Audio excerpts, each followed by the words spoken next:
New York Times reporting on a cute little trick that the drug companies are doing. You remember how they came out and made an agreement with Obama White House, and then Senate Finance Committee has signed on to that agreement, and a lot of Congress is behind it. They said, all right, you win. We're making too much money, but we'll chip in for health care reform. $80 billion. $80 billion we're going to chip in over the next 10 years. $8 billion a year.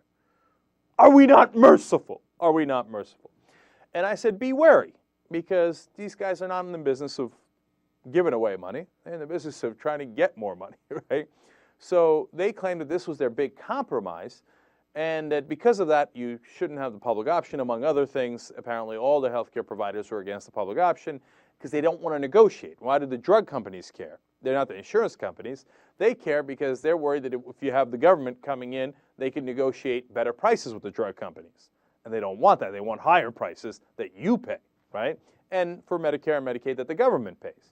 So, well, at least we got $80 billion out of them, right? Well, now we find out. They immediately jacked up prices by 9.3%, leading to an increased amount of revenue for them this year of $10 billion.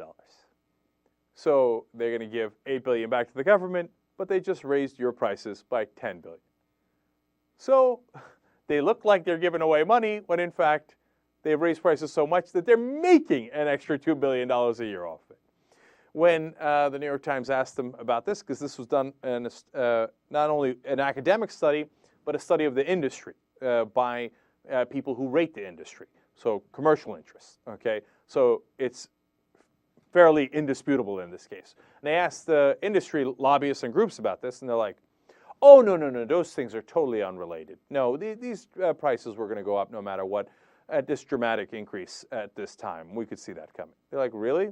But this is more than you've raised prices in half a dozen years, and you're doing it in the middle of a recession.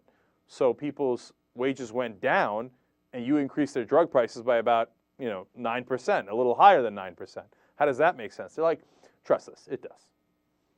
Now, there's a second reason why they want to raise the prices now, not just to make up the money that they're pretending to give to you, but because if there are any laws passed that says, hey, let's track the price of drugs, see if it's going too high, they can say, hey, look, we raised the prices before any of those tracking came in. So, well, we didn't raise them that much afterwards.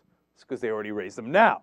So there's a lot of reasons why they make. Now, normally they couldn't get away with this, right? Because you'd have competition, and then competition would bring down the prices. Who gets to, in a capitalist society, arbitrarily raise prices any way they like?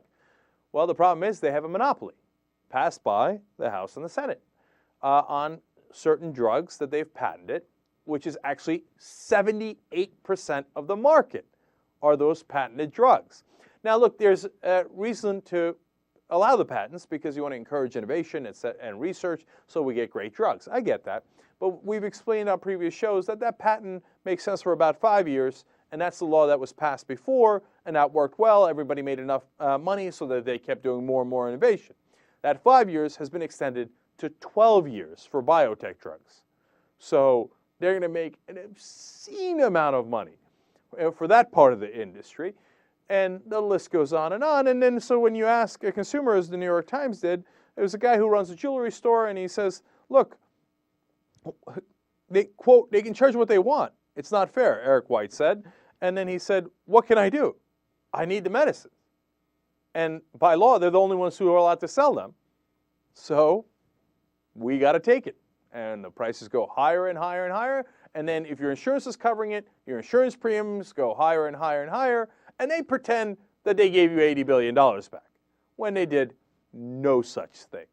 And that's the big compromise with the industry that the Obama White House and the Democrats negotiated for, and that's why we should give away the public option and make all the other compromises. It's a joke. I mean, I don't know if the White House is so unsavvy that they don't realize what kind of joke that got played on them, which, sadly enough, I find that to be a possibility. Or if they knew all along and they're like, let's make a deal. These guys will give more money to the Democrats. We'll win, and nobody will catch on to our cute little tricks.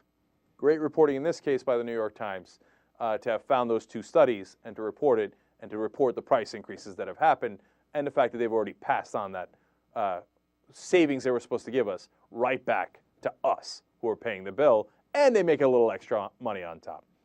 And unfortunately, that's how our current system operates.